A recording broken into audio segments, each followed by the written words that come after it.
Bible. And the Church Council at Nicaea in 325 said, chose those four and exclude the rest, and gathered up all the other ones and burned them and exclude them. And they tell us really the truth about Jesus, where these four Gospels have been doctored. In fact, they made Jesus into a divine being. After that, he was simply considered a good man, but just a man. Okay? That's one of the basic claims of the book. But what he wrote there, the nonsense he wrote, is being said in much more sophisticated, scholarly ways by other scholars who are saying that there are many other books that should have been there but are not. Okay. So I'm going to do very briefly with two questions here. Number one is, how do we know the Bible has not been corrupted and changed from the time it was written by the first apostles until today? And second of all, how do we know we even have the right books in our Bible? I'm going to focus on the New Testament because we haven't got time for the whole Bible. But just, in fact, I'm going to focus mostly on the Gospels themselves. Because the Gospels tell us the life story of Jesus, and Jesus is the cornerstone, the foundation of our faith, right? If Jesus rose from the dead, it makes all the difference in the world. If he did not rise, what did Paul say? Your faith is what? Useless. Okay? 1 Corinthians chapter 15, Paul was being challenged on this whole idea of resurrection. And he said, you know what? The Greeks had a big problem with this resurrection thing. And so he said, you know what? If Christ is not raised, then your faith is useless. You might as well just go back and eat, drink, and be merry because tomorrow you die. Okay? But if he has been raised from the dead, if he defeated death, as we testify actually happened, then it makes all the difference in the world. Our lives have purpose and meaning. We have a future beyond this life, right? That's the claim of the gospel. That something happened in the life of Jesus that changed the world and changed and gave us hope when before there was no hope. Right? That's a central Christian claim. So I'm just going to focus on the Gospels themselves and what they tell us about Jesus here. So, a host of recent writers have garnered quite a following here. Who's heard the name Tom Harper, for example? Have you heard that name before? Blessed are you. Don't read them. No, he wrote a book called The Pagan Christ. It was the top-selling non-fiction, I use that in various quotation marks, non-fiction book in Canada a couple years ago. Okay? The same time when the Da Vinci Code was the top-selling fiction book in Canada. Yeah. Both of them were direct assaults, attacks on the Bible. Tom Harper was the religion editor for the Toronto Star. Okay? You heard the name now? You see, that's not a canon. You recognize this guy. He wrote a good number of books. Now, he said that the stories of Jesus were stolen wholesale from pagan writers. Jesus never existed. And that the stories about Jesus were taken from Osiris and Mithras and other pagan deities and then taken literally by a stupid church. Okay? They never should have been taken that way. In fact, the first people who told those stories were simply taking the pagan myths and put in the Jewish context, and they're never meant to be taken seriously as history. But later silly Christians took it seriously and used it to buttress their own power. Okay? That's his thesis. Alright? Now, how do we know that's true or not true? We better have some answer because that is a very, very popular idea among certain circles today. You're going to meet people like that if you haven't already. Others said, you know what? There's all these other gospels, these pagan stories, pagan myths, that Gnostic Christians, other groups of Christians, that in fact this is what they'll tell you. This is the most popular revision of Christian history today.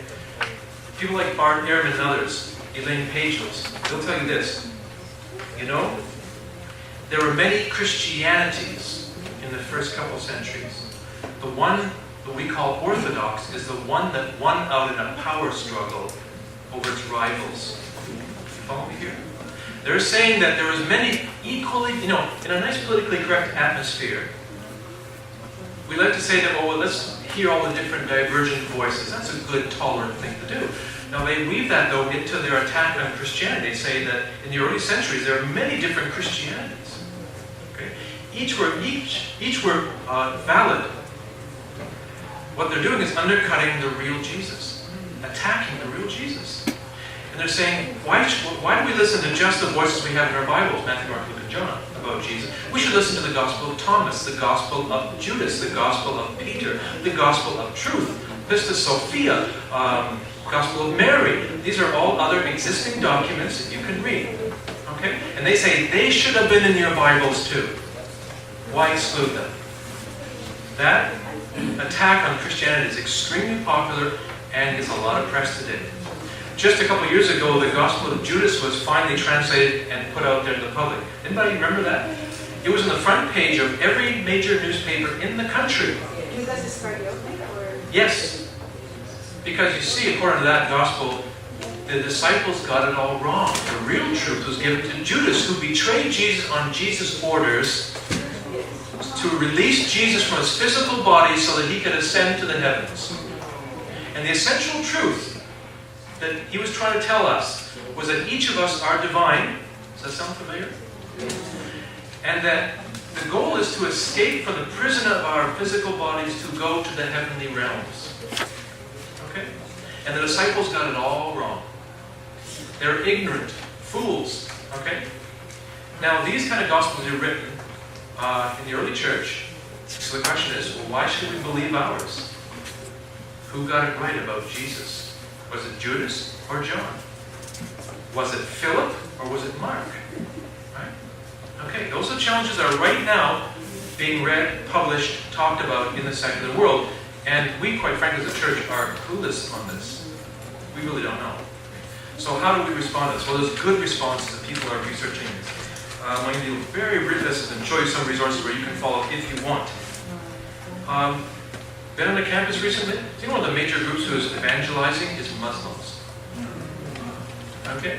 What are they doing? They're bringing on Muslim apologists, not apologizing. Okay. Muslim apologists who are doing what? Showing why the Bible is mistaken about Jesus. Who was Jesus according to the Muslims? Can you tell me? Prophet. A prophet? Did he die on the cross? Yes or no? No. No, he did not. Okay? What happened? He was taken up alive to heaven. He's going to return again. They believe that. Okay? So, but Jesus did not suffer and die on the cross. He certainly was not divine. That's the Muslim. And so you have challenges. I've met students who have said, well, maybe the Christians are wrong about this. Maybe the Muslims are correct. How do we know? Okay? Who's heard of the Jesus Seminar? The Jesus Seminar. What do they say about Jesus? Well, you know that you can buy their Bible and they have got it color-coded. And most of the Bible they say Jesus never actually even said. Okay? Oh no, he didn't say that stuff. That was just invented by the later church who wanted to win over a power struggle over their rivals. And so those verses were created by communities who wanted to mold and shape their communities. They don't actually go back to Jesus. Jesus didn't say those things. He certainly, of course, didn't do miracles because we know miracles don't happen. Okay? The Jesus Seminar is based on the idea that there is no such thing as the supernatural. Therefore, no miracles. Jesus certainly wasn't the Son of God. Right? Now, how do you answer something like that? So those are the kind of challenges that are on right now in the secular world. Books are being published and released there, and you can go to chapters and you go and see these things piled up high, and these are what are bestsellers. And we are sitting as Christians saying, how do we answer that? If we're even asking the question. Okay? So, we're going to go over some of the reading list later on here, and how much time I got left, by the way? Oh, brother. Okay. Okay, now. So I'm going to give you a really fast defense of our traditional beliefs on this. Number one, when it comes to knowing whether or not we actually have what they wrote back then, 2,000 years ago, when they wrote the Gospels, we have a great deal. In fact, we are more sure about the wording in the New Testament than any other ancient document, bar none.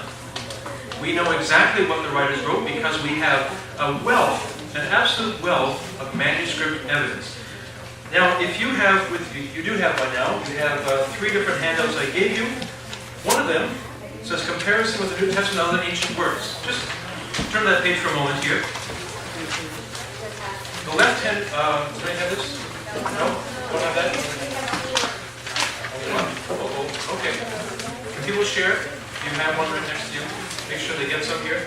Or just spread out a bit thinner here because, and I know that Endo said you got a copy here, so if you don't have one now, we'll make sure